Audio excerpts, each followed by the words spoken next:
let the minutes reflect, and anybody who might watch this at some point on PAC 14 reflect, that the appearance of many members of the Charter Review Committee tonight are because there is a torrential rainfall going on. What is the date today? It's July the 1st at 5 o'clock.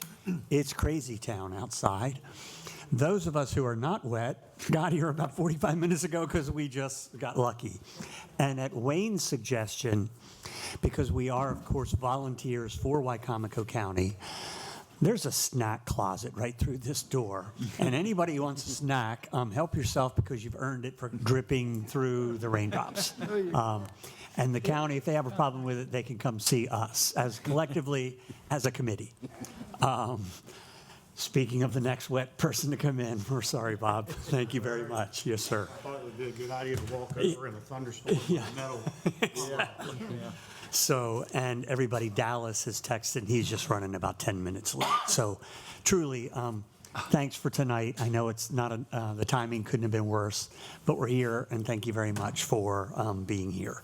What we'll do first is call for an approval of tonight's agenda. Anybody who wants to make that motion? Motion. I think I got Matt, and then who's that? Phil? Thank you. Any changes in the agenda? All right, hearing none, all those in favor of approving tonight's agenda, please say aye. Aye. Opposed? All right. Next, the minutes from June 17th. I'll take a motion to approve them. So moved. Phil, I think, and a second. Second. Tony, second. Thank you. Sorry, didn't pick up on that. I appreciate that. Any changes or questions on the minutes? Hearing none, all those in favor of approving those minutes, please say aye. Aye. Aye. Opposed? All right, they are approved. Okay, so tonight we are getting into section 507, which is called the Department of Law. And what I've decided to do, I've had some good conversations this week. Laura Hurley was really helpful. Paul Wilbur was really helpful. Wayne is prepared to be helpful with, we want to go into just a little bit of background for the group as a whole. Sharon sits right over there. She's going to have good recollection also. So when the new form of government, the county executive form of government, occurred in 2006, just like the Department of Finance and the Department of Human Resources and Department of Public Works, et cetera, they named this the Department of Law. Historically speaking, we have had the Department of Law in Wicomico County, really even after the county executive form of government, has, for all intents and purposes, been the county attorney. For a while, the Department of Law, when it was first ordained as such, and thanks to Laura, and Laura, if I get any of this wrong, feel free to step up to a microphone. So the county attorney at that point in time in 2006 was a gentleman named Ed Baker, great guy. Ed's office was literally right across the street here on Division Street. When the Department of Law was created, he was the county attorney. And for a time, once this reorganization occurred, Mr. Baker and Laura worked for Mr. Baker at the time. He and the Wicomico Department of Law leased some space, not in this building and not in Mr. Baker's law office, for the Department of Law. Okay? Then, sometime around 2010, Mr. Baker and that leased space that was rented by Wicomico County, Mr. Baker and the Department of Law, which consisted of Laura and how many others? Initially, it was just me and Ed. So Laura and Mr. Baker, they came into this building. So the Department of Law was housed for starting in 2010 on the first floor of this building.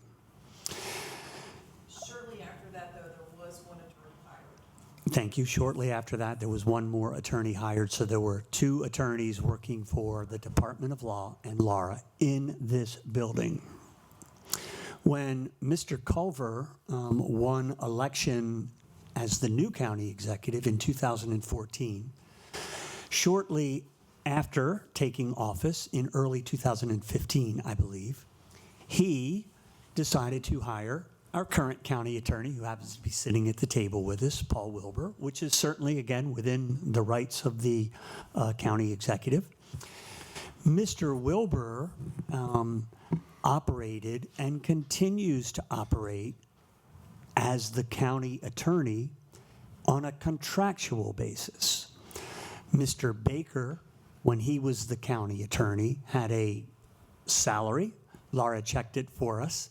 It was around 2014, it was around $112,000 to be the county attorney in the Department of Law in this building. When Mr. Wilbur was hired, Mr. Culver, county executive, decided that we would go back. He preferred to go back to a contractual by the hour county attorney. And Mr. Wilbur and his firm are the de facto Department of Law, and they operate across the street here on Route 50. So the Department of Law does not operate in this building.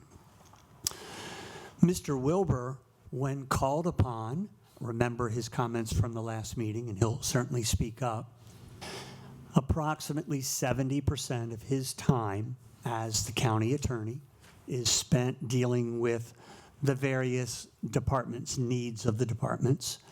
About 20% is dealing with the needs of the county executive, and then about 10% is the needs of the county council. Mr. Wilbur has 4 members of his firm who also do perform duty as part of the Department of Law and with the county attorney. Clear as mud so far, or clear, right? So as we go down, and there will be more opportunity for background because I think background is important. The following is a personal opinion.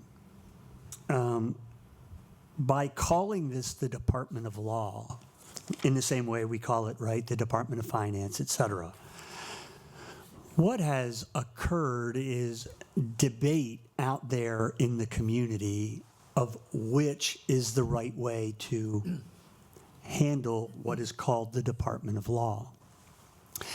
And because there was a period of time where the county attorney worked in this building under the Department of Law, and Mr. Culver, and subsequently now acting County Executive Pisota, are continuing the contractual, not on-site Department of Law with the county attorney. There's, hi Dallas, good evening. There is some consternation out there in the public that the current setup with a contractual lawyer is in violation of the charter. Hold on, please, Tony. However, in Section 507, in describing the Department of Law, there is no language in here that says that the Department of Law, if you will, must be housed here. There's nothing in here that says that you can't do it the way it's currently being done in any different way than it doesn't say that it couldn't be done the way when Mr. Baker was the county attorney and Laura worked and County Executive Pollitt. So there is no differentiation.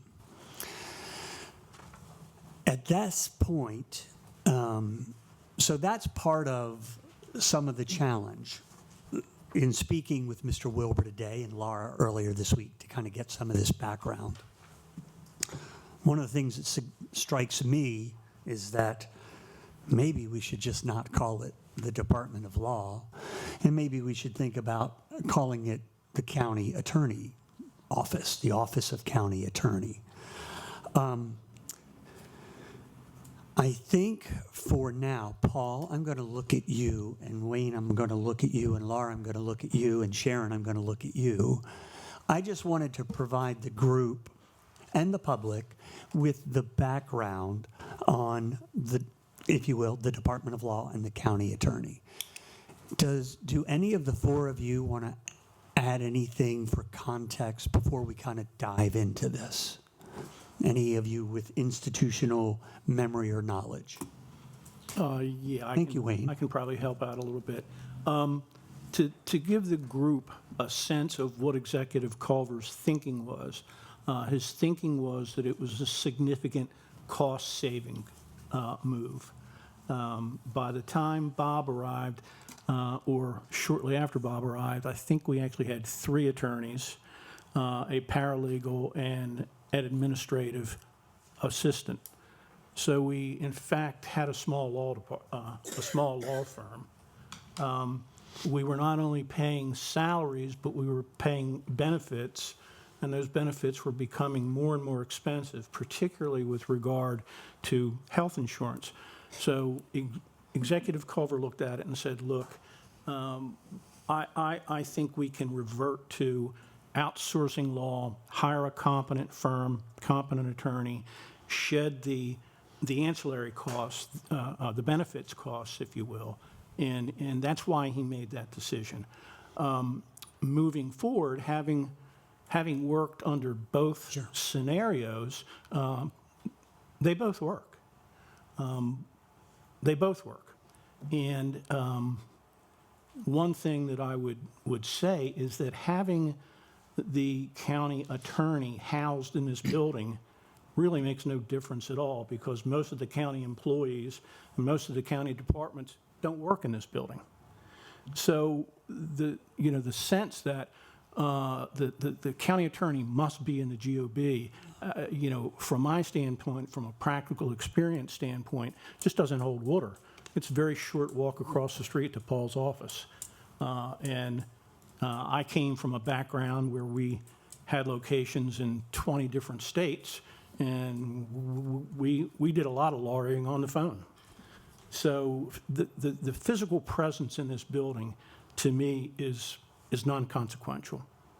So Thank you, Wayne. And from a budget perspective, Paul, you and I kind of talked about this earlier today.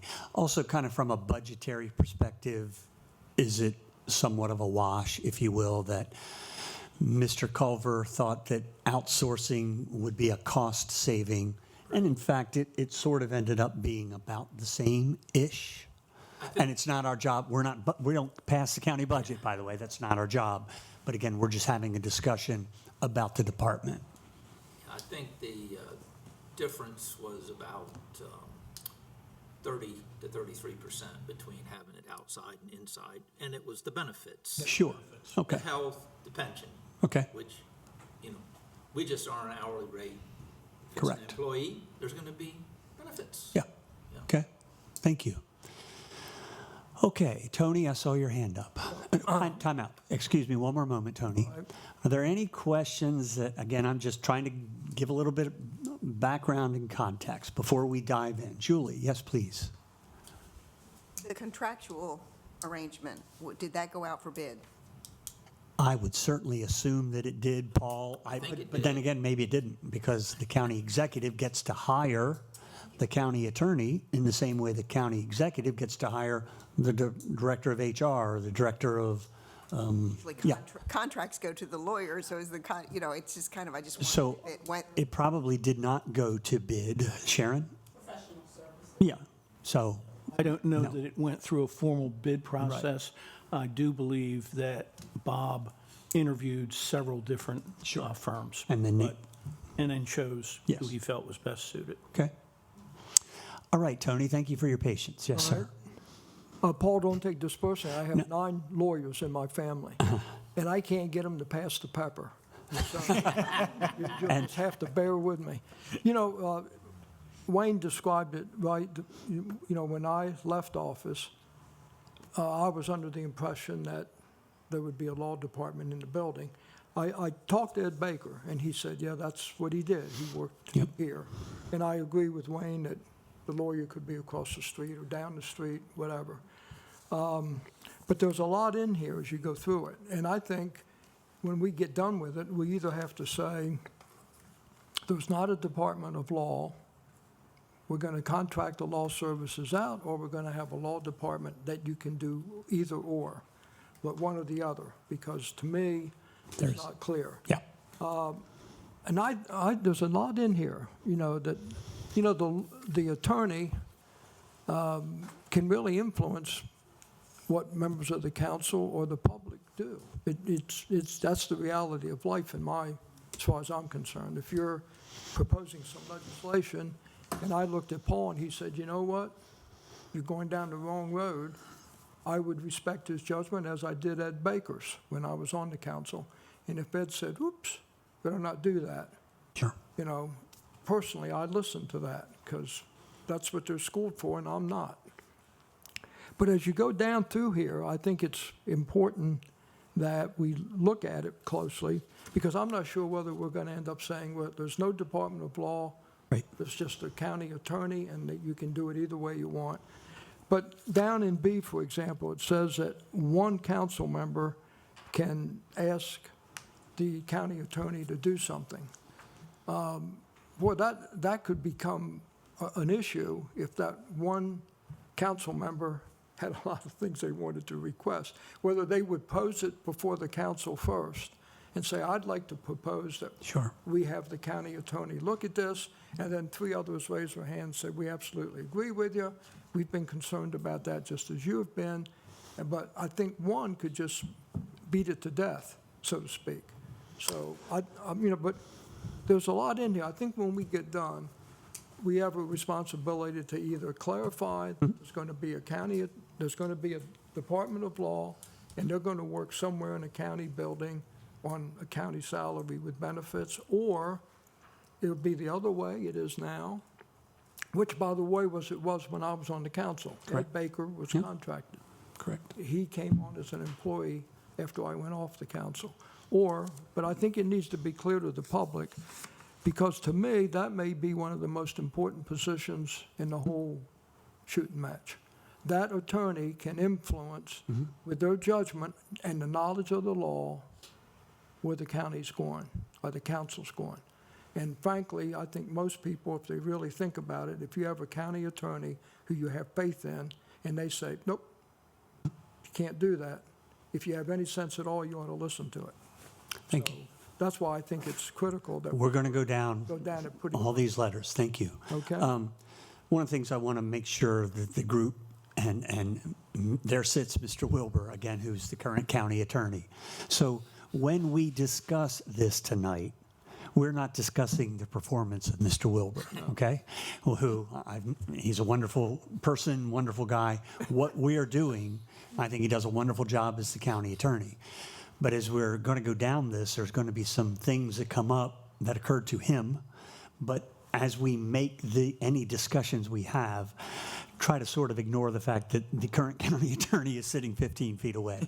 And that Say whatever you want.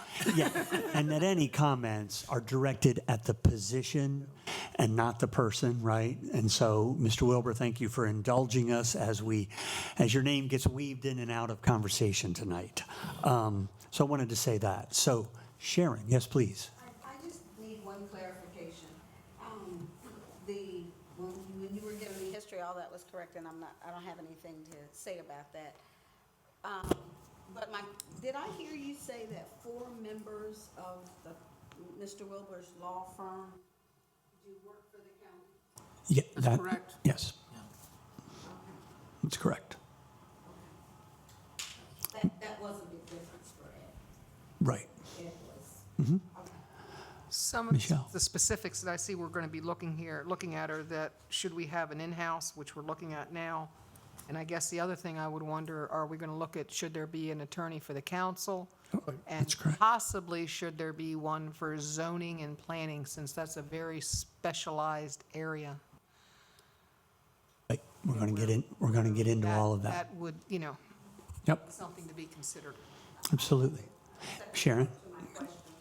Certainly. I was getting the clarification as to whether or not when he said 4 members. So does that mean that we are contracting a firm or we are contracting with an attorney? So I'm going to ask Mr. Wilbur to answer that, please. I think the way I would characterize it is I hold the position of county attorney, but I use other partners of mine to do various aspects of that work. Yeah. Which, So the entire firm is involved Right. in representing the county. Okay. I think an important clarification is that the other attorneys that Paul utilizes do not give guidance to the county council or to the county executive. That comes from Paul. right. Who's raising? Thanks, Catherine. Laura, please.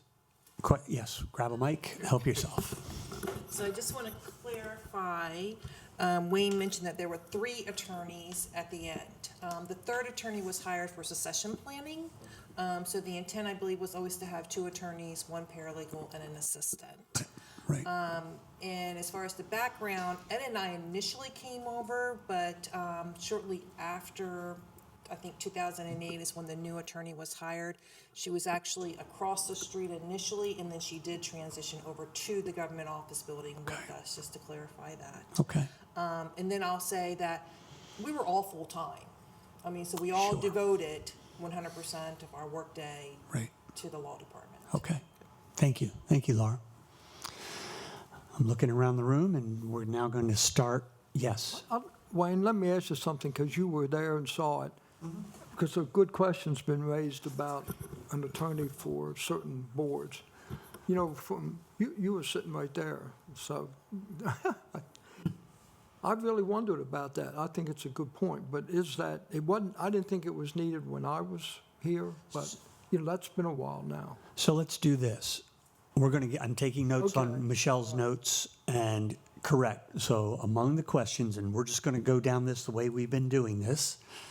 And Michelle, I've taken notes. We want to look at an in-house versus an out-of-house and try to bring some clarity to that. We're going to look, because it's down here in probably D, a county council attorney, what our thoughts are, and whether a department like planning and zoning might need its own attorney. So I guess maybe I might suggest to the group as a starting point, I don't know if no, let's not do it that way. I take it back. Let's go to A. Okay, let's work this through. We're going to put aside for a moment the question of whether this should be called the Department of Law or the County Office of County Attorney. So let's go to A. Does anybody have any thoughts on A? 507. Who's that? Sonia? I just have a point of clarification, again, coming from not really knowing the government as much. You mentioned that other departments are not necessarily housed in this. Correct. building. Is that correct? Okay, That's thank you. You're welcome. Julie? So if the attorney is a firm contracted, under contract, how do you serve it at will? Which is that paragraph. So You can be, to be clear, Paul Wilbur is the county attorney. It's not the firm of blank, blank, blank, and blank that is the county attorney. However, as the county attorney, Paul has members of his firm do work on behalf of the county at the direction of Mr. Wilbur. And Mr. Wilbur, please correct anything that. That's right. As a general matter, when a client hires a lawyer in a firm, then all the members of the firm could potentially do work for that client. Lawyers will often involve other partners in a representation. Right. Yeah. Fairly Same. typical, whether you're Wicomico County, Town of Hebron, City of Salisbury, whatever the case might be. Yes, sir, Tony. Paul, let me ask you a practical question. If you were working in this building, you would be a county employee, and if you were going to take a 2-week vacation, you would contact the exec and say, I'm going to be away for 2 weeks, blah, blah, blah. Right. Okay, now, when you're across the street and you want to take a 2-week vacation, do you tell the county exec that you're going to be gone, or you just, because you're Yes. really your own person? Yes. So how do you work that? If you're gone, Then my partners will cover while okay. I'm gone. But, so you tell the exec, I'm going to be gone? Sure. Okay, Yes. because if you were working here, then you would be a county employee, and like any county employee, you'd have to say, I'm going to be away for 2 weeks. Yeah. You It's get the same. permission. I let the You do the executive same know. thing. Yes. Well, that's because you're a very cooperative individual. I wonder if you had, could you have an attorney, let's say it's a contractual, and they just decide, I don't really work directly for them, I'm contracted, but I'm going to be away. I have a vacation, I'm taking it, and somebody else, if they get a call, they'll just fill in. But the exec doesn't really, they don't want to talk to them, they want to talk to you. Would you ever see that happen? And the only reason I raise that is I think that position is critical in the operation of the county. That's just, a lot of times, what lay people do who are elected is they look to you and say, well, what can we do legally? Yeah. Well, I would say, I've represented governments for a long time. Right, you have. My partners have always been able to fill in when I Okay. take a vacation. All right, so it hadn't been a It hasn't been problem. an issue. No, and I wouldn't expect it to be, but okay, thank you. Okay, any thoughts on A, paragraph A? The second, under the second paragraph, any questions on the second paragraph? In A?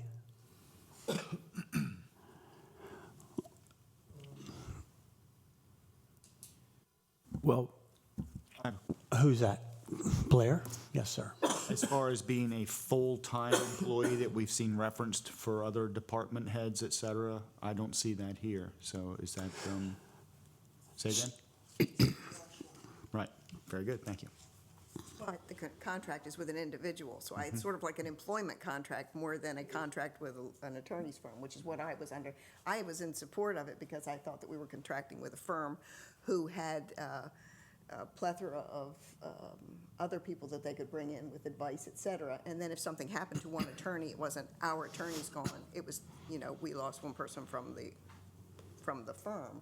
And it just seemed a lot more open than it seems like it's the same thing. If you're going to have an employee or you're going to have an employment contract with one person, that's like 50-50 to me. It's the same thing.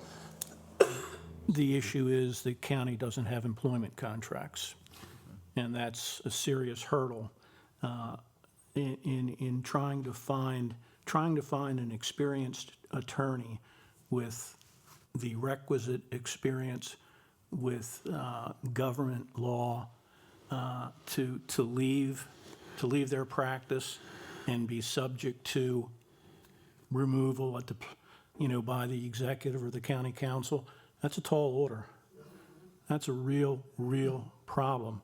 The other problem I see in the second paragraph is we get back to the issue of the county council has its own attorney.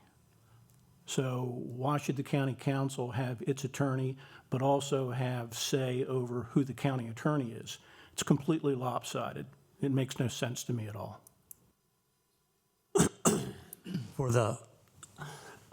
Apologize for these coughs, it's just allergies. So, Does the county council actually have their own attorney that is strictly theirs? Yes, ma'am. they do, and we're going to get to that in letter D. That's way down here at the bottom. So, to Wayne's point, I'm going to bring up again history that has occurred, and it occurred to the current county executive. So the current county attorney, who's sitting right over there. Please read the line, the county attorney may be removed from office by either the county executive with the consent of a majority of the council or a 2/3 vote of the entire council. So here's what happened recently in Wicomico County in the last year and a half. The county attorney was, by a 2/3 vote of the entire council, the county attorney was in effect fired, was dismissed. The county executive, Mr. Culver at that time, did not like that decision by the county council. So Mr. Culver appointed Mr. Wilbur as the acting county attorney right after he was dismissed by the county council. Fast forward about another year, the county council that a year ago dismissed Mr. Wilbur rehired Mr. Wilbur. So the county attorney was dismissed by a 2/3 vote of the county council. The county executive did not like that, so the county executive reappointed him as the acting county attorney. He then continued in that role until, lo and behold, come full circle for reasons never stated to the public, the county council then rehired the man that they had fired a year earlier. Those are just the facts. And I think it's incumbent upon us to help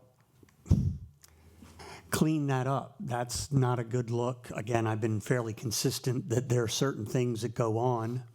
The county council, this is a dispassionate observation. The county council fired the county attorney, never gave the public a reason, because it was, if you will, personnel. The acting county executive didn't like what they did, hired him as the acting county executive. Then the county council rehired the very man that they fired. One of the ways I might suggest that that doesn't happen again, and again, this has nothing to do with the current county council or Mr. Wilbur, but if we got rid of where it says the county attorney may be removed from office by the county executive, get rid of the word either. So the county attorney may be removed from office by the county executive with the consent of a majority of the council. And I would recommend, and I think that's what Mr. Strauss, what Wayne is recommending, or by a 2/3 vote of the entire council.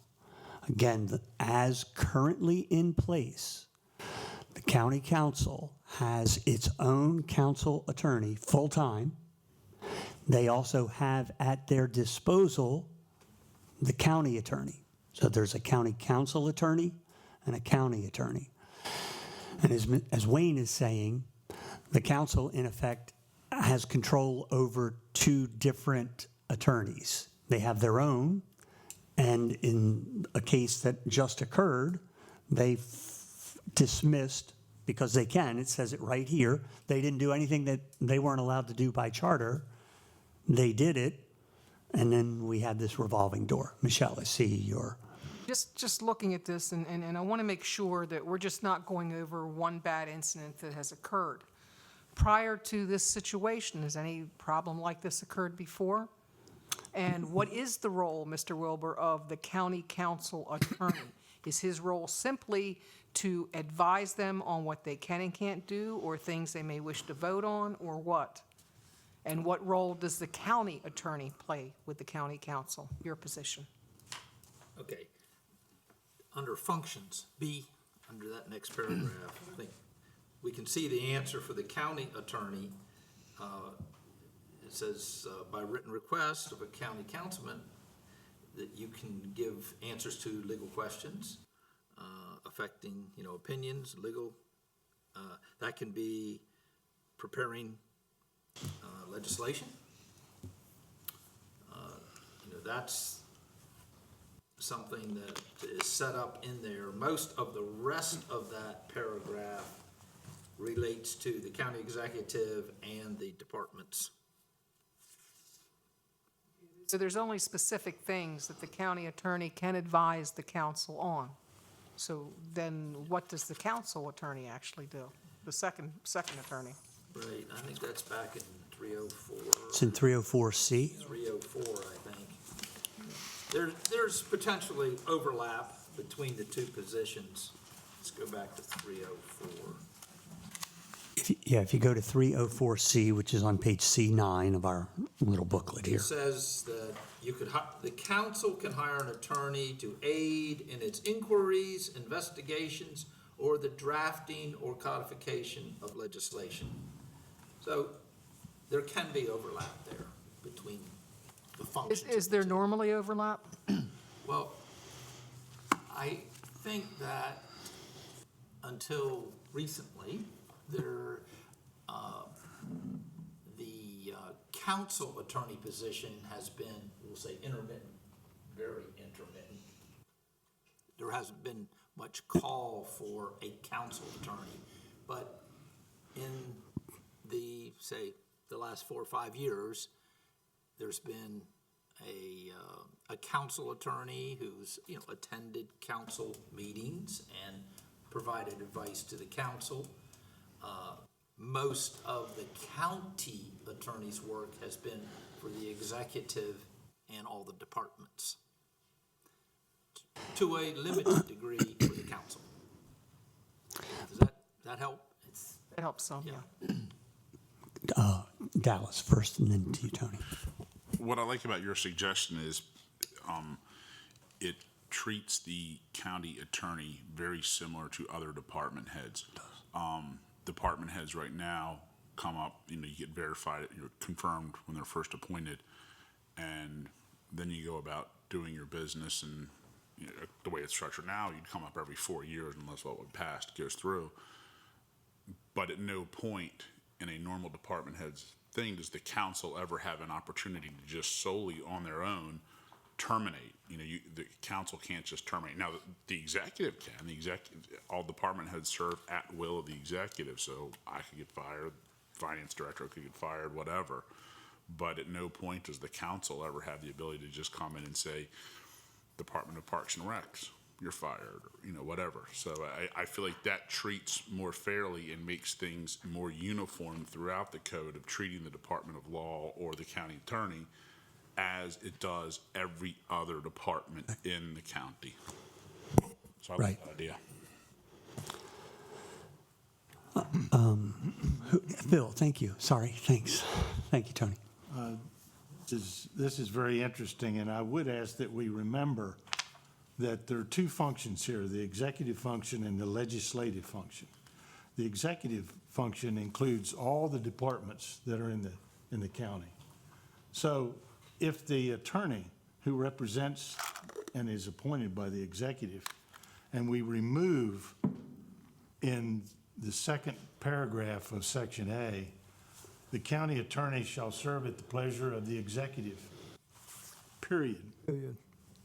And remove the rest of that, it seems to me that would solve the problem. The county council, in its efforts to legislate, still has the opportunity to call upon the county attorney. And so I think there's something about written request here. And they can also hire somebody else if they want to, if they think the need arises. So I would move that we recommend, as I said, putting a period after executive in that second paragraph. Second. Thank you. Discussion. Bob, yes, sir. So that section was amended in August of 2012 by resolution number 131, 2012, which is in our book. And if you look at it, the prior language said, the county attorney shall be a resident of the county at time of appointment and shall continue to reside in the county for the duration of the term of office. That got deleted. And then Bob, may I interrupt you for one moment? Do you have a page that you're referencing, or you got in our big book? If you look in under the blue tab, Thank you. and I don't know No what worries. page it's on, but No if worries. you look in there. Thank you. It's resolution 131. Give this group one moment, please, to try to find that if they have their book. Thank you, Bob. I'll look around. It's the page that start, the top of that page, Bob, that you're reading from? Article 3, the legislative branch. Thank you. I can't find it. Just so we can follow. One moment, It's please, like- Bob. It's like the second page from the end in that section. And Hold on. Yep. Under the blue tab in the books. Oh, right there? Oh, this one. My point is, Okay, thank you, Dan. in 2012, they amended the charter to put this language in. I don't know why they did it, but when they put it in, number one, they said the county attorney apparently doesn't have to be a county resident. I don't know why they took that out. But they also took out that he would be removed in accordance with section 413, which I assume is exactly what you're talking about going back to.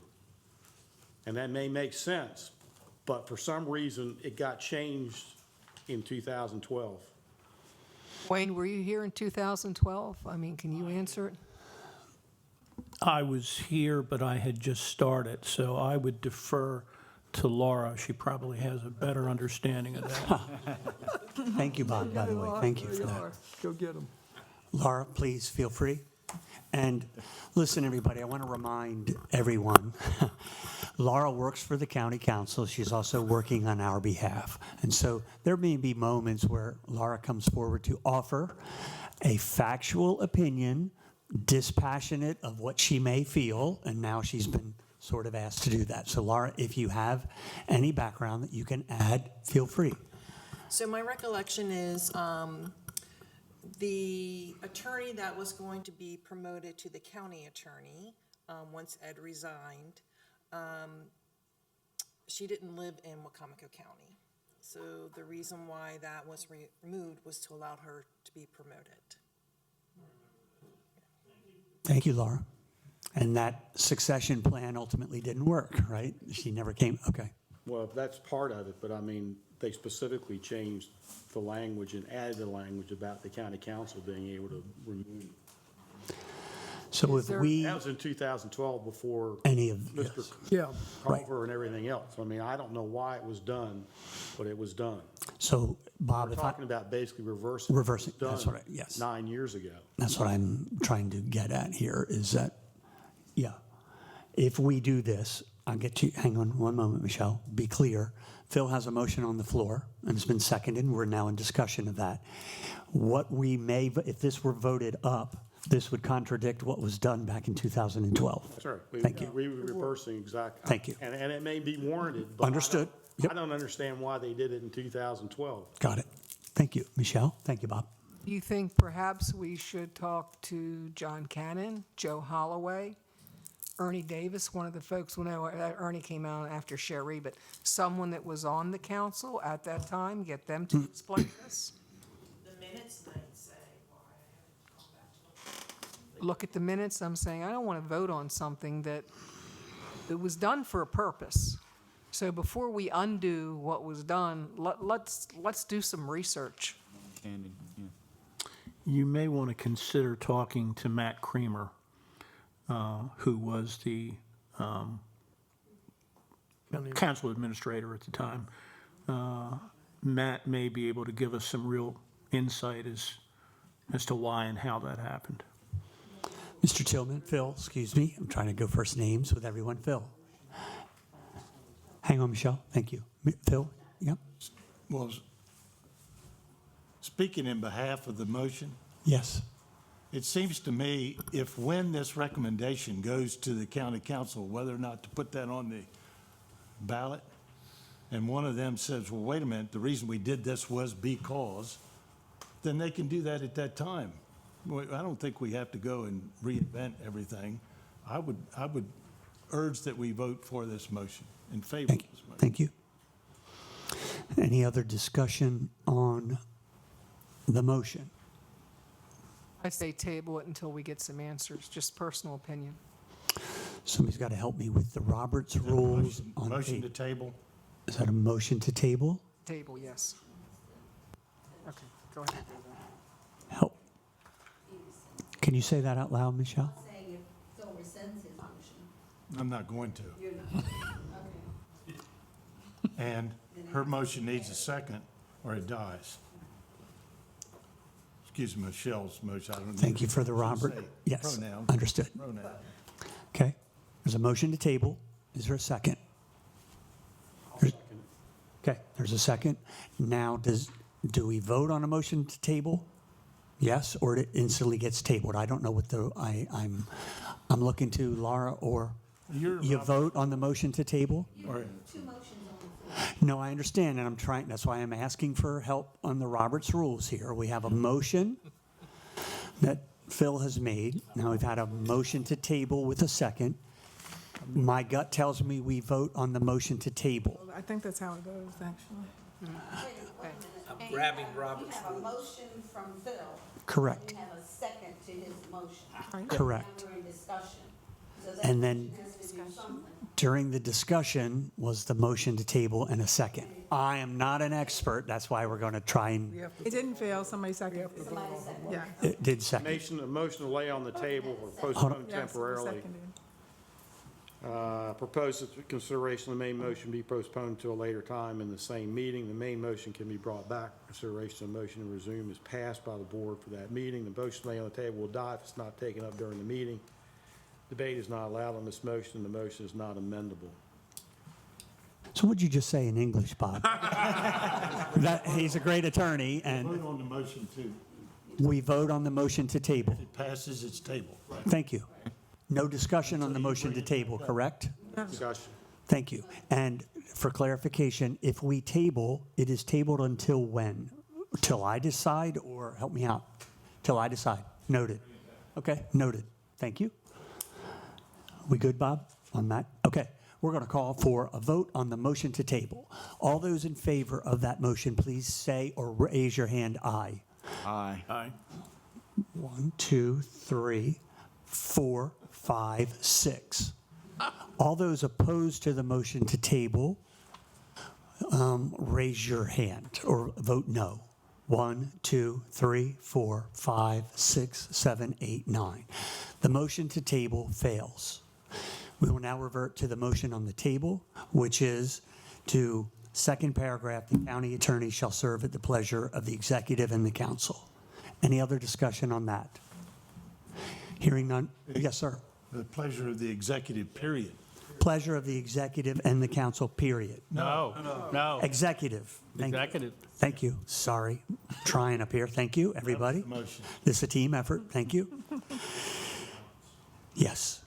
All those in favor of that motion, please say aye. Aye. Opposed? Opposed? That's one no. Thank you. Nay. Thank you. Blair, help me out. 2 noes. Okay, thank you. Now, in accordance with all other things that we attempt to do here, Michelle, that's a nice idea. And we will, in fact, I'm going to assign you. Will you do some homework for us? Speak to whichever of the council members and/or Mr. Kramer, and come back to us when you're ready and get a little background. And Bob, I want to thank you for leading us into the back of this binder to see that what we just did contradicted what was just done. So, again, that's where we are. Okay, And then- thank you. Phil? Yes, sir. Mr. Chairman, then if Michelle finds something that she thinks, then she would move to reconsider. And there was second to that, and we could vote in affirmative way. That is- Reconsider it, and that's the way it would come back. That is correct. And to your point, if it should go to the council as a recommendation from us, and they have discussion, then they can maybe go do what Bob just did. Live or die, right? Correct, that's right. Thank you, Tony. Now, are we done with that? Well, I'm going to the next paragraph in I was A. looking right there, where then it says, it says the county attorney serves at the pleasure of the executive, period. Yes. Then it says the county attorney may be removed from office by either. No, of we the just. exec- we just That's got- gone. We just got rid of Is it. that all gone? That's correct. Okay, thank you. The next paragraph is if the county attorney ceases to be. Any questions on that? Yes, Bob? I don't have a question about, but since we're dealing with 507A, Yes, sir. in the 2012 amendment, they removed the requirement that the county attorney be a resident of Wicomico County, which apparently was done for a reason that doesn't make any sense to me. But having said that, I guess the question is, should the county attorney be a resident of Wicomico County? That's not a requirement of any department head. That may be, but, I mean, does that mean that? You're special, Wayne. Does that mean that the county attorney could hire a Baltimore law attorney to represent Wicomico County? Because that's what it means. If we came across a situation where let's say we needed something that was, let's say an oil spill, and you needed real super fund attorneys. That's, County attorney. That's not what it- But the county attorney could hire someone. but that's from- not, I don't think that's what Bob is asking. Bob is saying, Okay, I don't- in theory, go ahead. Who were the no, we're not talking about hiring, we're not talking about the hiring of special projects attorneys. We're talking about the county attorney. Okay. Should the county attorney, does this group, regardless of the fact that other department heads apparently don't have to live in the county, does this group believe that the county attorney should reside in Wicomico County? Is the question Bob's asking. Michelle? Mr. Wilbur, Bob, is there anything in charter or in legalities that the person should be a resident of the county if they're going to legally represent them? Let me ask that. To me, it's just, it's a choice, in the county, out of the county. What you want is a You want the competent best you can attorney get. to You want the represent best you can county. get. Thank you. I think you want an attorney who's familiar with Wicomico County and the issues that are involved with Wicomico County, which would tend to mitigate toward having somebody who's a resident of Wicomico County. That's my only point. I suspect that never in the history of Wicomico County has there been an attorney for the county who's not been a resident of Wicomico County. Except for that she wasn't the county attorney. She was a successor. There was one. Tony, I see your hand. I think Bob has a very good point. That attorney, in my opinion, if he or she thinks it's above their pay grade, they can say it, and they can go find an attorney, maybe out of the area, who can help them. But I think the initial response, and frankly, I'm disappointed that a county department heads don't live in the county. They're making nice salaries, in my opinion, and I think they ought to live in the county. Now, there's a lot of them. You want a job here, move here. You know, I had to say that, but I do agree with the attorney. I think they ought to live here. Matt? My only argument there would be, for, just as an example, what if we had a absolutely phenomenal, experienced attorney who lived in Berlin? And he's going to, if he's an experienced attorney in dealing with local governments, I don't see a problem with that. I mean, I don't think, well, we've already established because it says Maryland, so I guess it could be a resident of Delaware who could also have a Maryland license, right? So the only thought I would have would be that maybe you say they have to be a resident of Wicomico County or any immediately adjacent county, something like that. So which would open up. We require our county executive to be a resident. We require other people. Those are elected positions, though. Those aren't staff Well, level. I'm just saying. So I'm Director going of to, Administration is required to be a county resident. So according to you're- the charter. According to the charter. So your 7 council members, your executive, and the Director of Administration are required to be residents of the county. And, I mean, I tend to agree with Tony and with Bob.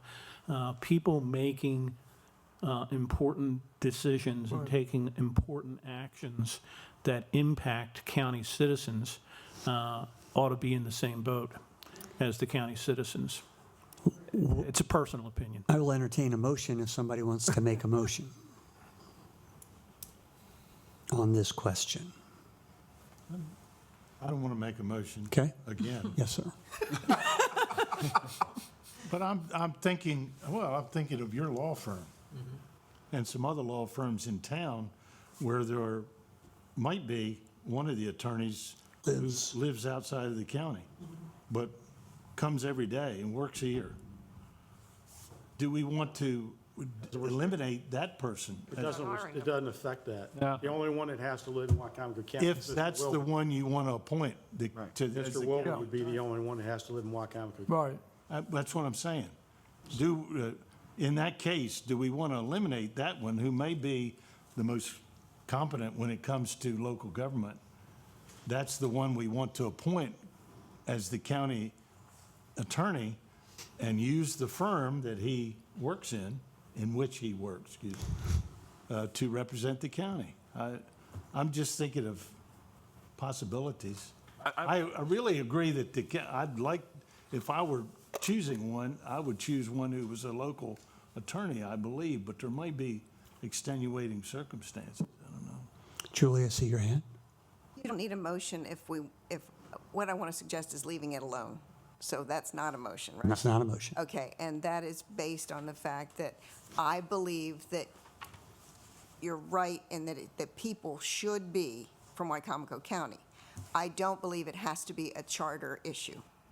So that's why I would like It to. might be a political issue if the county executive decides to hire someone from Seaford. I'm just talking out That might loud. happen, but you mean there might be something political involved? No, there, but- your point, Yes. yes, your point is that he or she would then have to defend that In a minute. To decision. pass nomination, right. Dallas? Yeah, I have a question for Paul. You represent, your firm has represented a lot of the lower shore counties.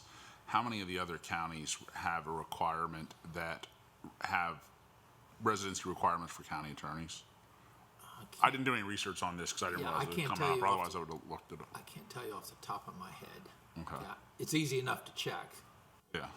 What did you say, Paul? I didn't, I said, I can't tell you, off oh, okay, all right. I Thank you. can't tell you off the top of my head. Yeah, and I like Matt's idea. I mean, I'm a come here. I'm from Anne Arundel County originally, but I wouldn't want somebody from Baltimore serving as the county attorney here. I want someone from the lower shore, or maybe as far as Dorchester. But I just feel like, yeah, you want somebody local that knows the issues, and it's nice that when you were here and you had a meeting, you could just walk right across the street to go to Paul's office. It was, but So I like Matt's idea which was what? that it was a county, Wicomico, or an immediately adjacent county. But Well, I'm going to suggest to the Like group, Julie's better, leave it alone. what I was going to, thank you, Michelle. What I was going to suggest to the group is that we, as a charter review committee, have not put in to the other departments a provision for residency in Wicomico County. And back to that point, and I agree that I think the county attorney should live in Wicomico County, but I think that decision should probably be up to the county executive and let him or her sink or swim with some choice he or she might make in the future. And if they're daring enough to hire the county attorney for Wicomico County who lives in Hagerstown, well, then they're going to have to defend that. To follow up on what Julie said, it may be best for us to leave this alone Yeah. in the charter, and our personnel manual is being rewritten at this current time, and maybe it's better to address this issue in the job descriptions that are developed in the rewrite of the personnel manual, wherein we could say, In order. Department Head A must be a resident of Wicomico County. Sure. Another department head, we may look at it and say, yeah, it really doesn't matter. So I think you're right. I think we leave it alone.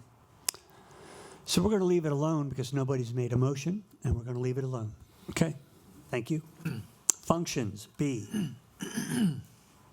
Thoughts? I'm going to bring up a thought. If nobody else will, I'm going to go to, yes, Sonia? So if we eliminate, so we said that serve at the pleasure of the executive, period, right? Yes. Okay. So if you look at number 1, does that still apply? I'm just asking. So if a written request by a county councilman, since we said at the pleasure of the executive, does that still apply? Is that an issue?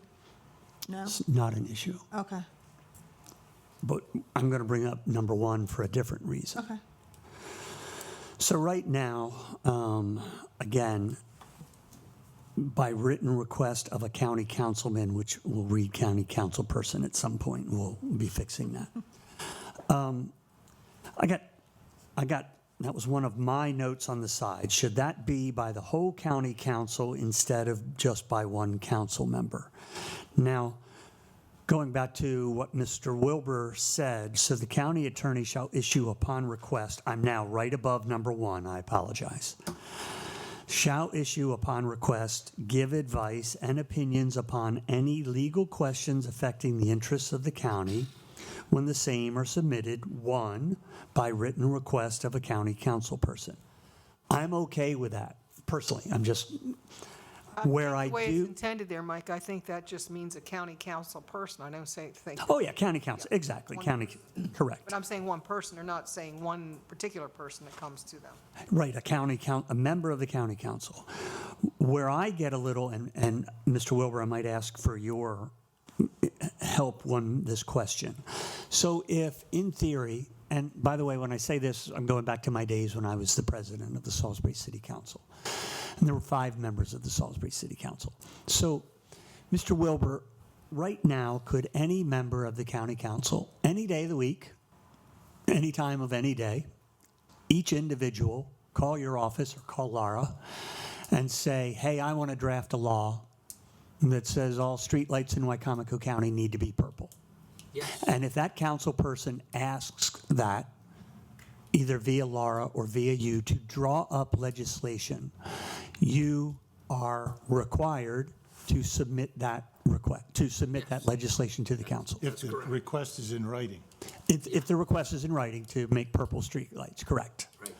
So if that's a bill, i.e. a law, I'm okay with asking legal questions in the interest, but I know that I think going down trying to look at the saving of taxpayers' dollars and efficiencies. If a county council member wants a legal interpretation, that's one thing.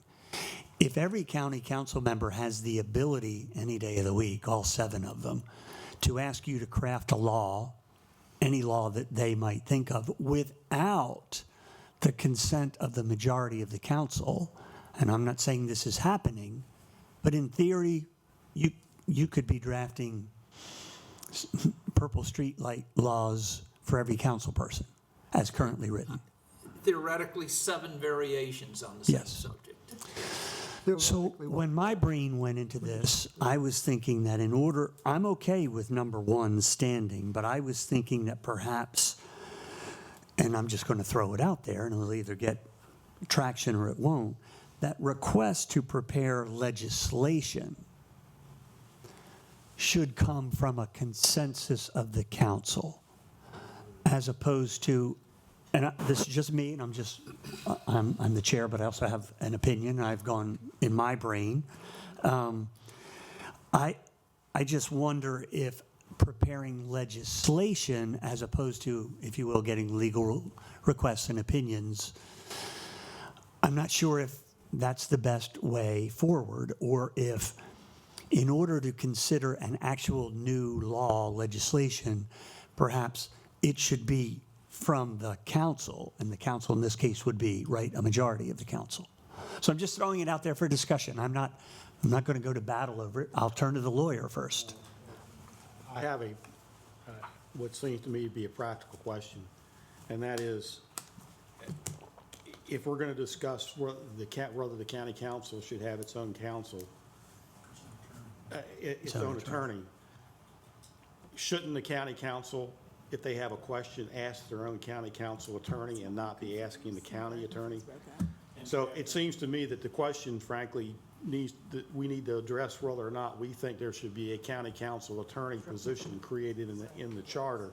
Because if it does, it seems to me that they shouldn't be directing those questions to Mr. Wilbur anymore. They should be directing it to the county council attorney. If there's not going to be a county council attorney, then yeah, they need to go to Mr. Wilbur. So it seems. I think that's absolute. So let's go to, I love that idea. Sharon? I do too. I'm great with that idea. But in section 306, the actions of the council, it says in all of its functions and deliberations, the county council should act as a body. That's not one person. That's right. So that's 306, just 306. It acts as a body, okay? Yes, as a body, and have the power to create standing committees or to delegate any of its functions and duties to a smaller number of its members than a whole. So does that mean that, to be consistent, that should say by written request of the county council? If we're Instead of going a to county consider council that. member? So, But if we're gonna have county Well, let's, But it already says that the county council cannot act as, it has to act as a body. so let me ask the group a question. My goal tonight, I want us to get through section 507. We've also been at it for an hour. Does the group need a 5-minute break, or does the group want to keep on going? Keep it moving? We good? May I ask, does someone have a coat that I can borrow? Oh, I'm freezing let over. us figure it out because you're freezing. What? I was going to ask that question during break. My apologies. This isn't much of a coat. Matt, you don't have to put it on the floor. She wants to put it on her back. Don't be so Walter Raleigh. Didn't Thank you. Walter Raleigh do that? Yeah, God bless him. Thank you, Matt. Thank you, Catherine. All right, let's plow ahead. Yes, Bob? Is the county council, or individual county council members abusing the privilege of asking? I mean, has that been abused? No. Is it a practical problem? No, it has not. The- Another point is that when the county council is first organized, one of the first things they do, okay, which one of us is going to be on the library board? Which one of us is going to be on the Airport. represent the airport, Yeah. et cetera, et cetera.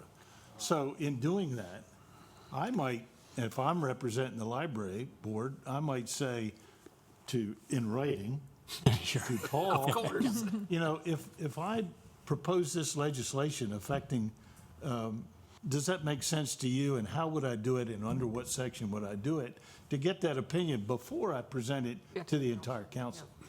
So, you know, I don't see there's, and if it's not being abused, Correct, Bob has pointed out. maybe we'll take, this is my administrative assistant. Let's take that advice and leave it alone. Yeah, Don't do anything. Don't- yeah, I Yes, agree sir. with what Phil's saying. I read it as not making legislation, but asking for an opinion. Yeah, that's what it says. Yeah, it just says, But It it doesn't say says, legislation. yeah, give advice and opinions. It doesn't say I can call Paul and write a bill for a purple streetlight. But that is in fact what they can do. I don't They read can't- that. I don't read that. I'm not saying you read it, but I'm saying that they can do that. And since the county attorney doesn't need the permission after what we just did, the county attorney could say, you know, that's inappropriate, and not do it. Anyway. It has not been a problem. Hasn't been abused. It's not a problem. We're In my good. experience, multiple requests for different types of legislation has not been an issue. So back to the county council attorney, what are we doing with that? That's we're about to have that discussion. We're going down to D. So, again, a little bit of background that there was, for the first 9 years of the new form of government, from '06 till about 2015, there was not a county council attorney. And prior to a county executive, I'm looking to my county council, there was also not a county council attorney. There wasn't an executive. It wasn't an executive, fair point. So the county council full-time attorney that they now have came into being by the current, well, I don't know if it's the current county council, but certain members of the current county council in about 2015 or 2016. But prior to that, the county council did not have its own attorney. So, Bob? I apologize. No. You've used the term a couple times. Yes, sir. You said full-time county council attorney. There is Okay. no, they're part-time. The county council attorney is part-time? Okay. Much the way, I mean, in the same sense that Mr. Wilbur's, but they're contractual. Right, it's a contractual position Okay. as needed. Quote, quote. But you could stay pretty busy. So let's get around to the county council attorney question then. I'm probably, again, I agree with Bob that I'm saying it wrong, but they're at every meeting, and if you're watching the meetings, it looks like they are the county council attorney, and they're here every single council meeting. So that's why I view it that way, and I realize that I'm saying it wrong. So if you look at D, and I'll look to my reading of it, shall serve as a legal advisor and a legislative draftsman for the county council, kind of what Bob is talking about. However, the county council may elect to employ other attorneys as provided in Section 304C, which gets back to special circumstances, et cetera. I'm not sure right now that the charter allows for a permanent county council attorney. Laura, And wasn't, if we want, or the group decides that the county council should have one, I think it should be spelled out, because I don't view it as being spelled out. I'm not here to say whether they should or shouldn't. I'm just trying to be consistent with the charter. Phil first, then Wayne. I'm going to refer to Bob Taylor, Yes. who said at the microphone, I think the last meeting, 60 or 70 or 80% of the time, he was in total agreement with Paul Wilbur. So it seems to me, from a budget point of view, that if the county attorney can advise to the best interest of the county council on a regular basis, but if they need to invoke this Section D of the charter, they have every right to do so. And if they want to do that and keep that person on every time they have a meeting, they have that right to do that also. I don't think they're limited, are they? But what actually transpired, though, in reality? Wayne, I don't know, I hate to put you on the spot, but you were here to say it. well, no, you're not putting me on the spot, but Okay. Laura, wasn't that question on the ballot when I forget how many ballot initiatives There are 9 of them. there were? Did not the citizens vote to give the county council the right to hire their own attorney? They're hired under that section of 304 section. But I thought there was a ballot question as well. I'm trying to recall that. Something in a referendum. I don't remember that. Yes, there was.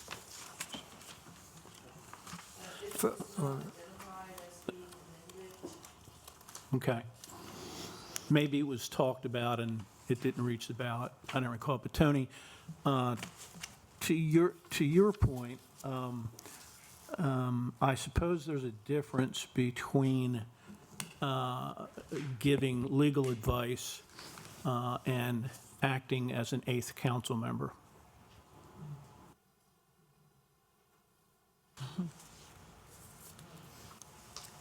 No, Wayne just offered an opinion, Michelle. I watched your face. That was an opinion, not a, yes, thank you.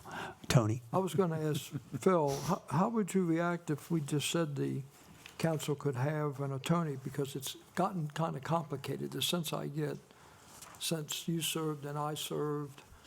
Should the county, I don't know, Paul, you're there, should the county, is there a need to have need. an attorney just for the county council?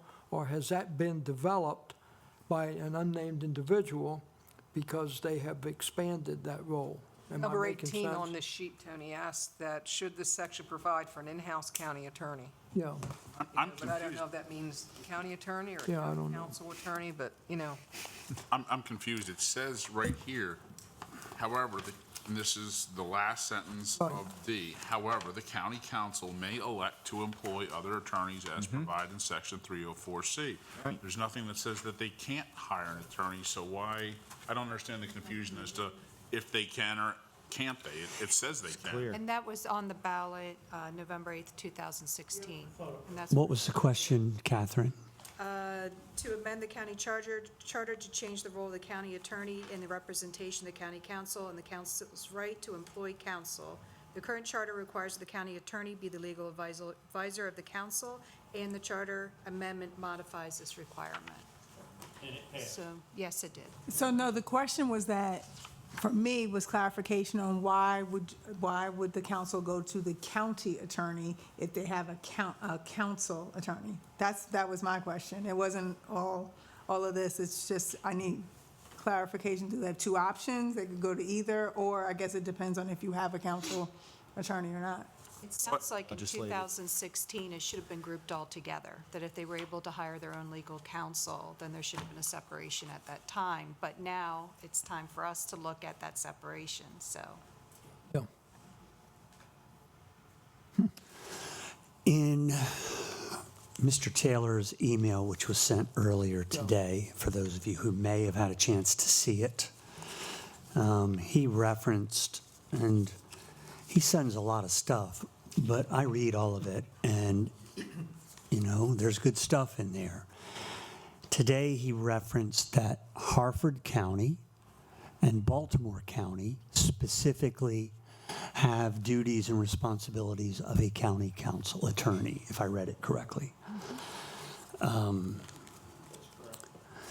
So much like with, as has been discussed a lot of times here, you know, most of the time, we're not an outlier. You can find 4 counties that do it one way, and you can find another 6 counties who do it another way. So what I read from Mr. Taylor today is that other counties spell it out a little bit more explicitly and do, if you will, allow for a county council attorney. Catherine, I think, and Bob, and whomever else is suggesting this, Wayne. So the voters of Wicomico County in what, 2016, made a provision to allow a permanent county council? Not permanent, but they may seek legal counsel. Excuse me? Not permanent. Not permanent, but they may seek legal counsel. Is that any different than what we're looking at right now? I mean, if I understand correctly, the question that we're being asked, right now, the county council can choose to hire a county council attorney. They are not mandated, it's not required by the charter.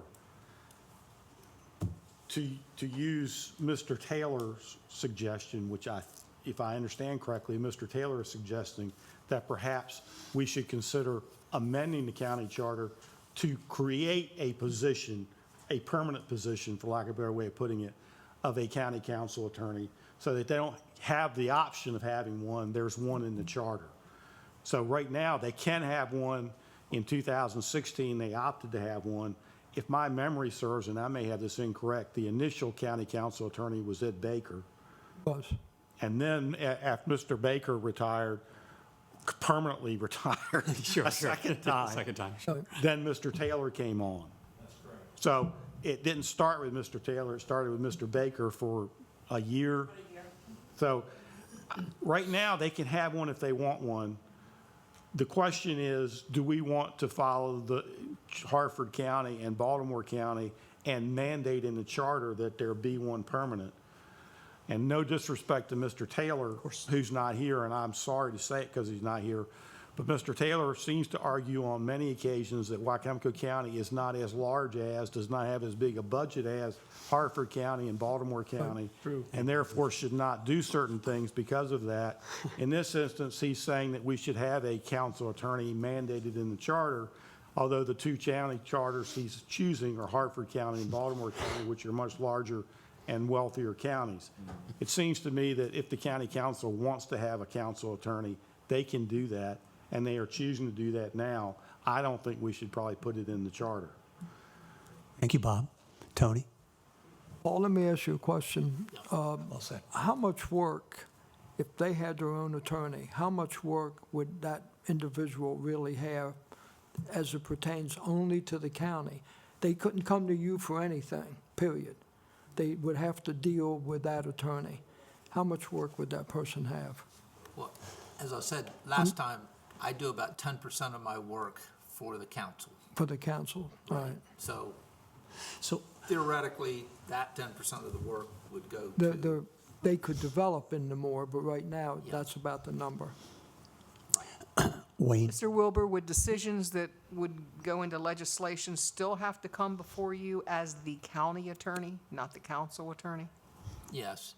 Okay. They should, Yeah. because if, say, the council put forth a piece of legislation, well, it always has to come through the executive for, veto or not veto. And so it really should, if there's going to be legislation just originated at the council, it should be with discussion with the county attorney. It's not mandated to go through you. No, it's not mandated. It would be better practice, Yes, it would. but it's not mandated that it go through you. If the That's county correct. council wants to put forward a piece of legislation without asking the county executive about it in advance, they're Right. free to do that. That is correct. Right. And That, it's like a cooperative approach where everything's on the table ahead of time, or it's one body does something, the other body reacts to it. Unfortunately, I've asked this question before, isn't this the way it's supposed to work? And the answer is yes, but it didn't work that way. So, I mean, and very often we're being asked to deal with issues that really shouldn't be a problem under normal circumstances, but became a problem in a certain set of circumstances. We're being asked to address what may be a one-time occurrence and may never happen again, and we're trying to deal with that. I'm going to get to you, Julie. Wayne, please. By way of background, I'm somewhat familiar with what happened in Harford County because I resided there for quite a while. And the situation there, the political situation there was that there was the county council and the county executive were basically at war with one another. And that led to the county council hiring their own attorney. County executive had his own attorney. Actually, the county council locked the county executive out of the council's building. It got that bad. So that I think is the genesis of what happened there. I'm not familiar with Baltimore County. Here's to Harford County. Julie? Thank you, Wayne. Just questions to try to. Of course. And I can't remember, is Maryland public information or FOIA? Which one is it, how is that handled? The FOIA or the public information The request? Maryland Public Information Act is handled through our office For the council people as well? for everybody. For everybody. Okay, that's what so I was wondering about workload, et cetera, because I know that adds a lot to it. So that was the question that I was asking, as well as personal suits against the council that may arise. Is that handled by their own personal attorney, or is that handled? Okay, that helps me for my opinion. I'm trying to form my question, and I don't know who to ask this of. What exactly, and I'll take it from anybody in the room who would know, what are the current duties of the county council attorney? What does the county council attorney do for the county council? Could anybody answer that? Take a shot. And I simply, I don't know. I know they're at the meetings, but I don't know what they do. So, a lot of times the county council will just seek advice from the council attorney. There have been times where the council attorney has drafted legislation. He's reviewed contracts for the council. So a lot of what he does is what Mr. Wilbur does as well. There is a lot of overlap. Thank you, Laura. Overlap. A lot of overlap. Prior to the county council, prior to 2016 and the charter allowing the county council to have a county council attorney, did the county attorney go to the county council meetings? Yes, we actually had Ed Baker as well as Maureen Howarth now. Maureen was the lady who was going to eventually step up to be county attorney. But both of them attended the council meetings. Maureen handled a lot of the council work behind the scenes. But I would agree with Mr. Wilbur, it's only like 10% of the In workload. 2014, if there was a county council meeting, either Mr. Baker or They both Maureen would have been at the meeting, and were there a question, instead of directing it to the now current county council attorney, they would have directed it to Mr. Baker or Maureen. Correct, yes. So assuming that things go back to a somewhat more even keel between the county council and the county executive, would Mr. Wilbur be expected to attend, Mr. Wilbur, the He does county now. council meetings? We technically do not. Mr. Taylor resigned, so I we don't understand have that. a council attorney technically right now. So Mr. Wilbur's been attending our meetings, sitting at our table, advising us. doing what he's doing for us right now. Right. Exactly. I believe we're about, Do that, that's illegal. Advice. but we're about to have a council attorney again. We are, yes. Okay, so just to be clear, Mr. Taylor is no longer the council attorney, but the council is about to hire a replacement attorney. Phil, yes, sir. I wonder if I could request that we have a straw vote. How many of us agree that the current language is sufficient and leave it alone? Mr. Chairman. Well, what we've been doing is just trying to be consistent. Go ahead, Catherine. Thank you. Sorry. I apologize for the simpleness in what I'm going to say, but really what we were looking at is to have a balance of power. We're already requesting and making that recommendation to the council that the county executive hires and fires. And so they already get to select who the county attorney is going to be. Everything else, if the county council can have their own attorney, I think it's good that they still can ask whoever's the county executive's attorney or the executive attorney or county attorney, I guess, I apologize, for a second opinion. I think that's very appropriate. I think we did the heavy work already by making that initial recommendation to have that balance of power. And I say we just leave everything else alone because I think it's important that that the county council can have a second opinion. Thank you, Catherine. So, yes, Dallas. Made me think of something. No. So the executive hires an attorney, gets approved by the council. The council hires an attorney and is only approved by them. And it seems like, well, when councils need attorney, it's because they are fighting with the executive. So there's a little bit of an imbalance of power there because now the council, I know we just said we'll take out this thing that says the council can hire or fire the attorney, but if that doesn't pass by the council and it doesn't pass by the voters, then that stays in. So, strategically, if I'm on the council and I'm fighting with the executive, I'm going to fire, and his attorney's good, I'm going to fire him and hire Barney Fife and be like, hey, here's your, that's the only, and hamstring them in, and I kind of feel like that was part of the intention, but, yeah. Thank you, Dallas. That's my opinion. And I'm going to, I know I'm going to agree for what it's worth. While Wicomico County did not get to the point of locking out the county executive like happened in Harford County, again, the following is my opinion. It is my opinion that some of the, whatever we want to call it, dysfunction or challenges that our county government has had recently in these last couple of years, the hiring of the county council attorney as a regular member of the government was a result of the feud. It was a result of the dysfunction. And anybody who pays close attention, and I do, I would say things have gotten worse since the county council has had its own attorney. I'm not here, and again, at the end of the day, there'll either be a motion or there won't. I just asked the direct question of what are the responsibilities of the county council attorney, and we heard the word redundant from at least 3 different people who are actively involved in the county government. So it's not our job, going back to Bob's point, it's not our job to clean up a lot of these messes that have been made, which are personal in nature, that are one branch feuding with the other.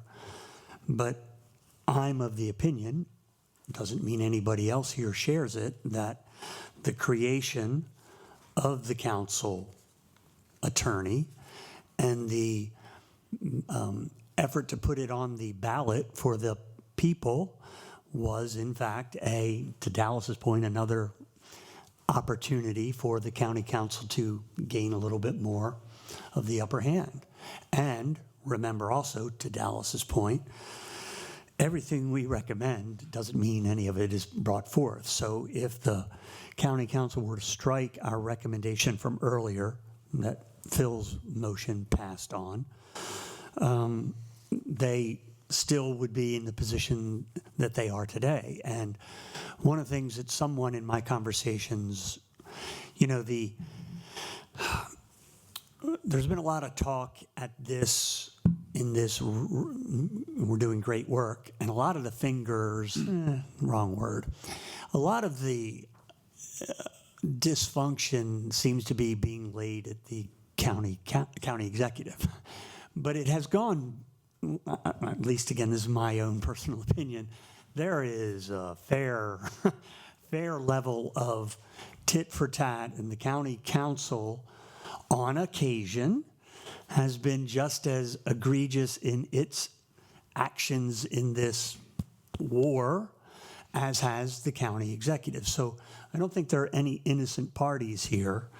And in my view, having the county council attorney present just adds another opportunity for conflict within the good governance that we're attempting to put forth. My opinion. Sonia? Is there ever, so this is just a question for anybody. Is there a reason that's not redundant for a county council attorney? So what I saw was there were times, if the council wants access to a department head, such as the county attorney, and the gateway is the executives. If there were times when there was no, can't talk to so-and-so. I'm not saying that's what happened, but if that did happen, then the council would need to have an attorney to advise them, which again, they have the ability to hire in here. So I want to say, I want to initiate we'll call it the Bellamy Initiative, and say, do nothing. Leave it alone. That's fine if it's needed. I'm just trying to figure out if it's needed, right? Yeah, So, I just, they Is can the hire office- their attorney, so I don't. You're asking, if I think, is the office of the county council attorney, is the position of the county council attorney needed? needed in any form or fashion. A lot of the things that we talked about were redundant. Is there ever a case where there's something that's not redundant? Is really where I'm just coming from. Yep. Julie? This ties into the in-house, having their own office or being a. In-house, out-house, right? Right. Yep. It just ties in with that. Outside. I'm, Kidding. again, trying to be politically correct when I say this, but it's a very small county, a very small world, and a very small office building. And when you have a door that people are going in and out of, whether they be council people or a citizen with a complaint that's going to the lawyer's office, people know. People what? No. They know who's going in there. They talk about how they're going in there, why that would happen. They start following the trails and that kind of thing. And I can see, besides, you get a lawyer because somebody's suing you, right? So you get a lawyer if there's trouble. But the other thing is because if people don't feel comfortable going to the in-house office because of confidentiality or the appearance of an issue or whatever, they kind of need somebody in their own place. And that's the reason that I think, besides the obvious, if you think somebody's going to be in conflict, is that you do it because you have your own confidentiality outside and separate from the staff position.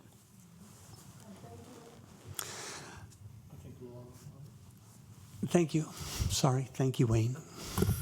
I just want to say, I think if you're going to have a council attorney, the main reason would be for the different positions. You have a county executive taking a position and then the council taking a position. That's really the main reason. Tony, Sharon? Yeah, Paul, do you sit in on the council meetings now? Currently, yes. Did you when Bob was there, did the two of you sit in? I only came to council meetings if the county executive requested it. Okay. Or, if the council requested it. Yeah. But they had their own attorney. Well, yeah. Sharon? I'm of the vote to do nothing. And I think if we look further back into the administrative function of the executive is the only one that can create a department, abolish or merge anyway. So we have to go back to that in order to give the council the authority to create a department of law. So, with that, in my years, the council's role is legislative, and the county attorney is the county's attorney, not the executive's attorney. And sometimes we say that, so it's misleading. It's the county's attorney. And the functions that the current legal division, I think, perform are for the county. So I'm of the vote that we need to leave it alone. If they want to hire a special attorney for a specific reason, something, then they have the authority already to do that. Okay, so we're moving past D. We're going to leave it as is. Going back to, excuse me, I Phil? would still like for us to have a show of hands of how many people agree with the opinion that Sharon just, which I agree with, but I'd like it to be recorded. Well, then I'll make a motion for that. Well, We're not making, we've been consistent, Just a we're show of not hands. making motions to, and I'm going to respectfully deny that request for a straw vote, because we haven't done that before. I want to try to be consistent, and if we're taking no action, then the minutes will reflect what the discussion was. But if there's no action being taken, I don't, Chairman, I respect. Yes, sir. Disagree, but Yes. you're the Yep. chairman. Yes, sir. So that's the rule. okay. We'll move past Tony. Well, I agree with what we're doing, but I think that's been taken advantage of, at least as an outsider looking in, that there seems to be a lot of lawyer work going on up here that I really wondered, was that really necessary? And I'm saying it, I don't come to council meetings, frankly, on purpose, but what little bit I see and hear of it, I think, they have a county attorney, there's a lot of other stuff going on. Is that really needed? Is it being worked into another full-time position? And I'll leave it at that. So I think, and correct me if I'm wrong, I think we have made our decision on, we're leaving it alone. So I'm going to circle back, because our goal here in the next 21 minutes, Michelle brought up, I think the next question, if anybody has any thoughts on E or F or G in this section. Okay, Wait a minute, I did it, I'm sorry. go ahead. In G, it says neither the county attorney nor any assistant in the Department of Law may at any time while holding such office practice as an attorney before the council or any department of the county other than represent.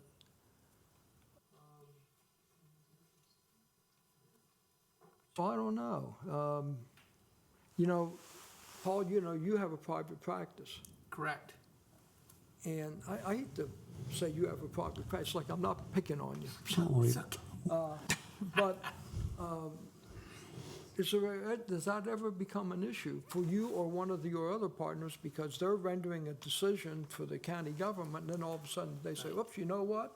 I'm employed by Joe Jones, who is asking them to do something. Right.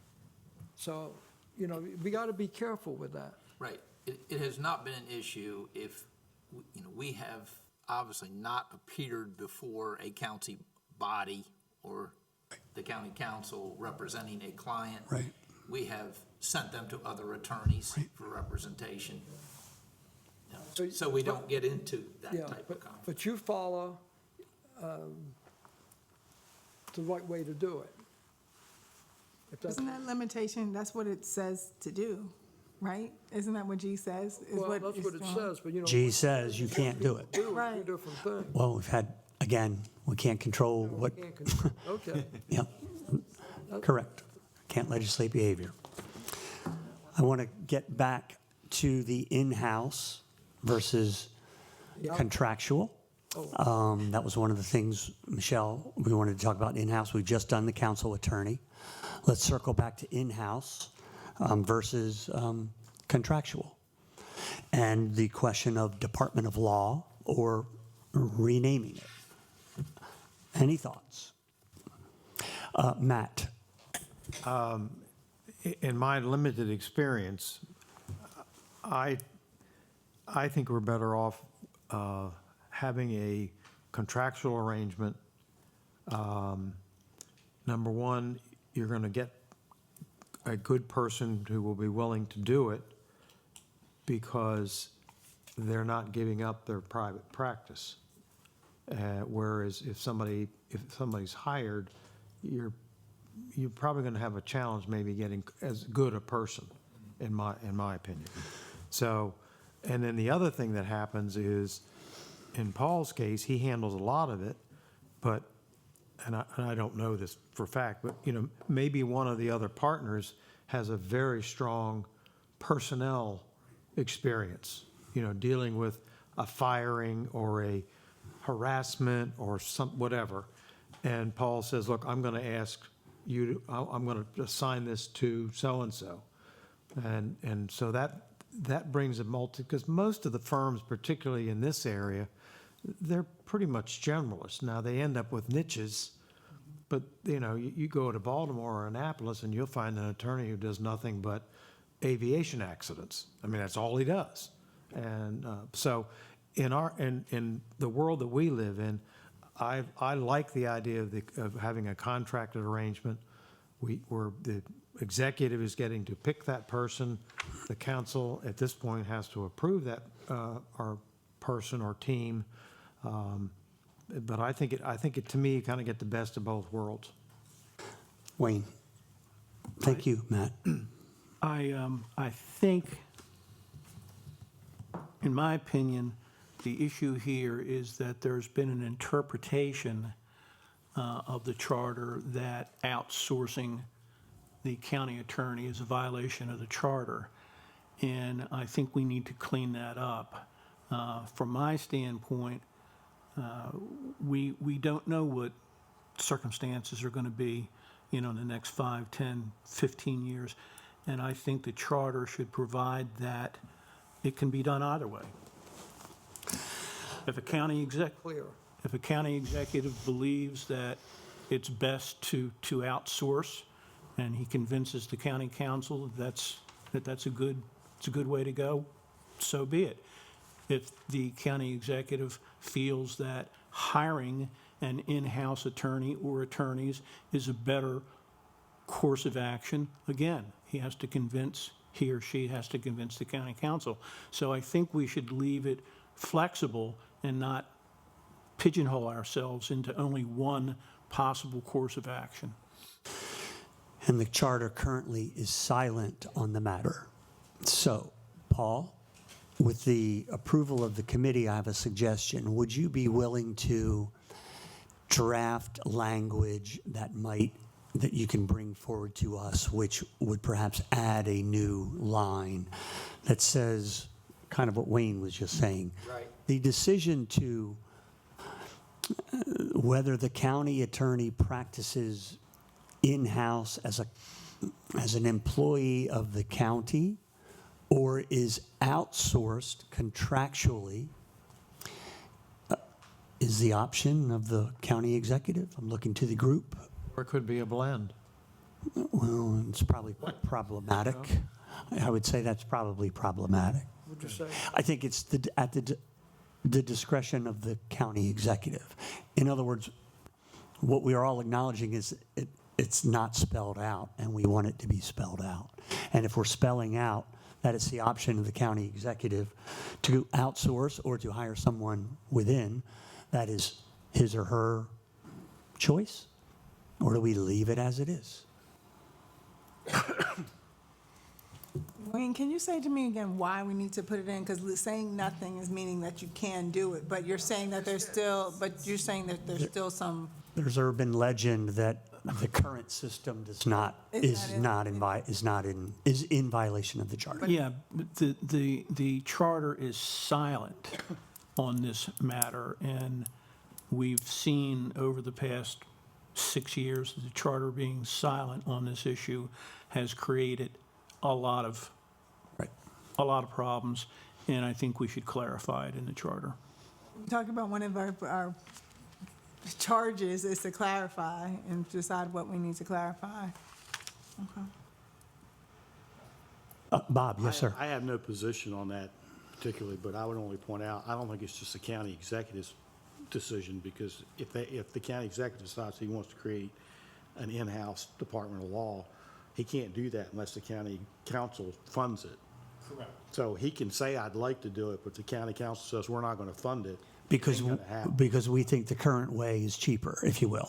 For whatever reason. Right. I mean, if you use Mr. Wilbur's earlier point, if you're going to have an in-house law department, you're going to have to pay benefits. The benefits may or may not cost more. The county council may decide they don't want to do it that way. Right. But I don't think you can put language in there saying it's the county executive's decision, because I understand. he can propose it, but he can't mandate it, because the purse strings are controlled by the county council. You know, I agree with that. I didn't mean to assert that it would be a one-sided decision, but I wanted to suggest that the charter is silent. clarify the fact that the county attorney can be an employee or can be a contractual county attorney, but certainly the executive can propose it, but the county council has to approve it. I think that's critically important, because at the end of the day, what the electeds are charged with doing is protecting the best interests of the county's citizens, and hopefully they would make their decision in that light. That, yeah, we think this is the best way to go at this point in time, and that may change over time.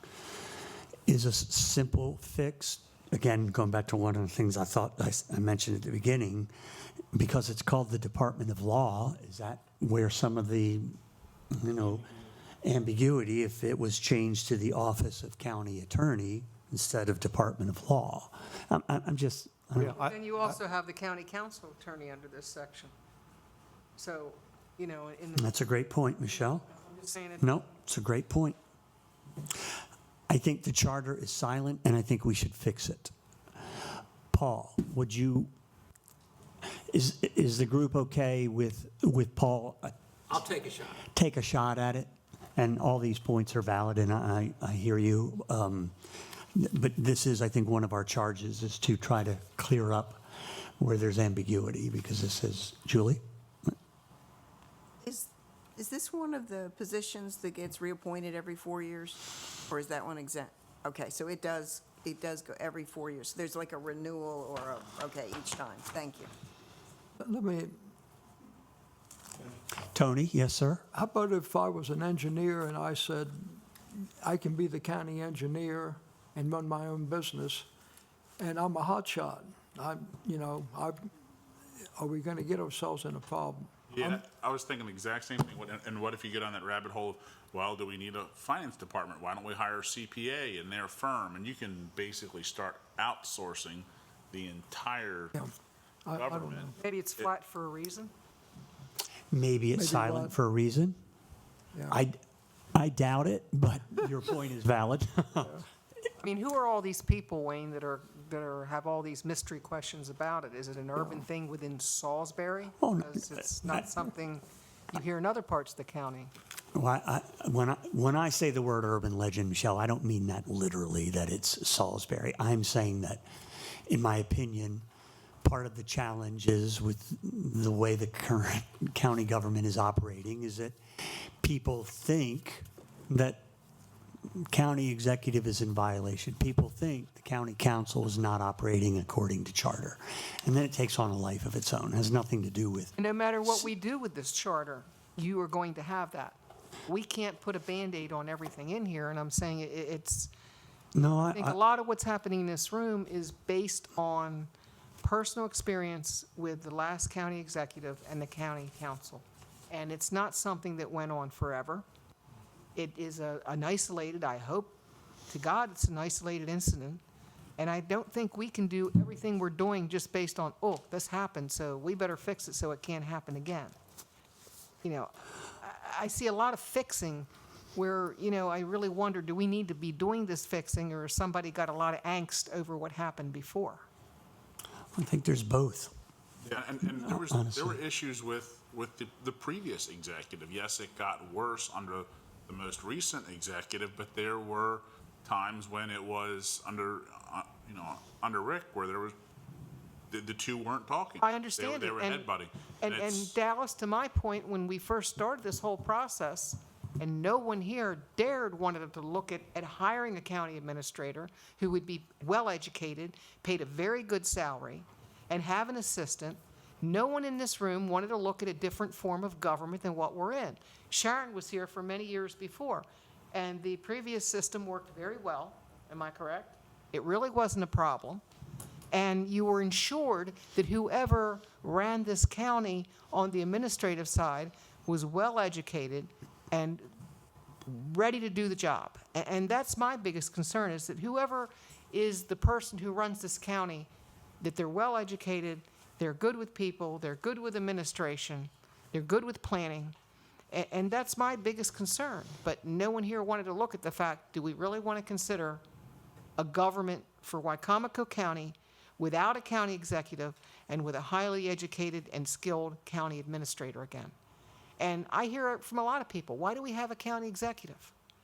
You know, why don't we have it the way it was before? We have a county executive because 70% of the electorate voted for a county executive. Okay, and how much, the whole demographics of this county, I think, have changed. And we've had really rough experiences with county executives. Rick was an excellent one, in my personal opinion. The last road around was very rocky. And who knows what you're going to get in the next county executive? 5 council members vote to go back to that if they want to do it, or 20% of the people can bring it to a ballot. As Wayne said, it passed almost 58% to 42%. And so if it was on the ballot, people voted in, they voted out. When we get to Article 10. That's on Article 10. We're going to have that conversation then. Correct. And Michelle, I'll just weigh in that, to be clear, under both forms of government, there is a director of administration and an assistant director of administration. So prior to 2006, there was a county administrator and an assistant county administrator. And since 2006, there's been, for most of the time, there's been an administrator and an assistant administrator who handle the, if you will, day-to-day operations of the county. And the county executive, much like a mayor, a governor, is the, so, yes, no, it's not, not a figurehead. You might view it that way. I think others would view it differently. I know I do. But we've had a county administrator the I entire time. understand that, but I'm just saying, all I'm trying to say is that it may be more efficient, it may be more cost-effective. You get the best you can get as a county administrator. That's all I'm saying, you know. Thank you. We'll get to that in Article 10. Last thing for the night, and for those who may be watching, there's no members of the public here. That's why we haven't gone to public comments. The last thing in Section 500 is the Citizen Advisory Board. Currently, apparently, only the county executive can appoint a Citizen Advisory Board. The county council cannot appoint a Citizen Advisory Board. That's how it stands. Thoughts? Has it been a problem? I'm told recently there was an attempt to appoint a homeless sort of advisory board that the council wanted, and the county administrator, county executive didn't want to do that. I have heard that. The list we got under 22, I've got, Section 508, Citizen Advisory Board, add county council, quote unquote, after county executive, so the county council can also appoint citizens advisory boards. So that's coming from the council. Right. Just to go on the record for that. Mike, if you have any email traffic on that, I'd love to see it, because I've never, I'll get you a human being who will call you. I've never heard of that. Well, I'm certain that that request has been made, and Catherine is also certain. So why wouldn't you allow the council? I would have no problem with it. Yeah, you know, I would just say that we should say a new advisory board, because, you know, where we just got done debating council, county counselor for executive. the executive, or attorney for the executive, attorney for council. You don't want to see airport advisory board for the executive, airport advisory board No. for the count. You know, it would have to be the creation of a new advisory board. I just don't want to see us having more. Well, and again, I had a conversation with someone today. I don't like the word advisory board. I like task force or Commission. work groups or whatever.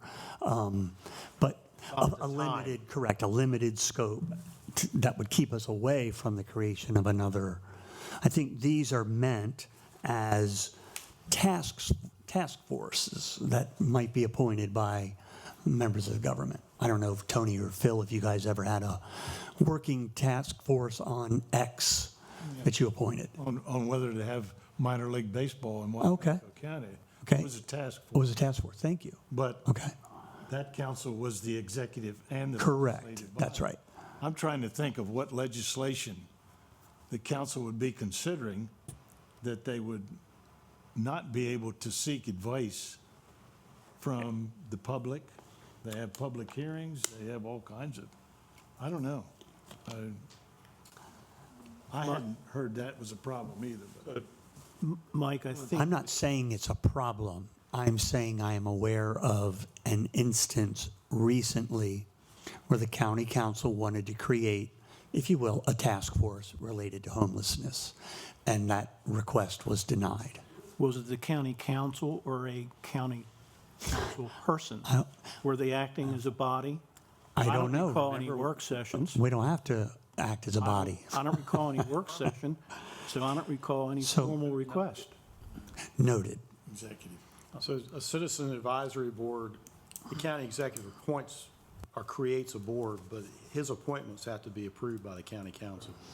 Much like sort of this board. So if the county council I guess is going to create an advisory board, does the county executive have to approve the members that they appoint? I mean, if we're going to, I mean, we talked about trying to be equal here and Yep. doing things so that each, I mean, I don't know how you, I just think you leave it alone.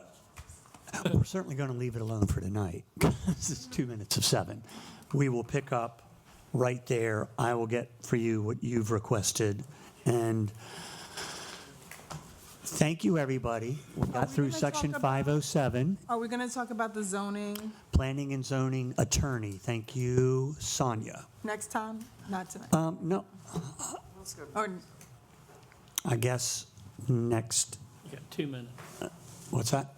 Next time. I was saying next time. We won't solve that in 2 minutes. Right. I'll add that. It's raining I don't hard, we'll hear stay. it. I don't hear it. Run to your car. Thank you, everybody, for tonight. Happy 4th. Thank you very much. We'll see you. The next meeting is July the 15th. Laura and Paul, thank you very much. Thank you, everyone. Do we get paid extra?